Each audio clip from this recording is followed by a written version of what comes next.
Hello, in this video I'm gonna show you how to change the color temperature on Sharp Android TV.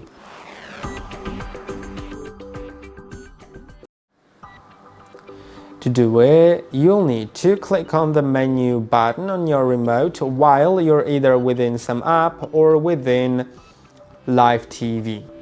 And now this menu may look different than in my case. It may be colorful tiles at the bottom, but it doesn't matter because as soon as you go to picture setting, then you'll have the settings exactly like in my case. So now only thing you need to do is go to color temperature. Then you can set it to user, cool, warm, or standard. The cool, standard, and warm are presets, so once you set it, it's just set, you'll see it's just like that. I prefer it on standard, but also you can go to user option and adjust it manually, adjusting red gain, green gain, and blue gain. And I'm gonna leave it on standard, and I hope that this video was helpful.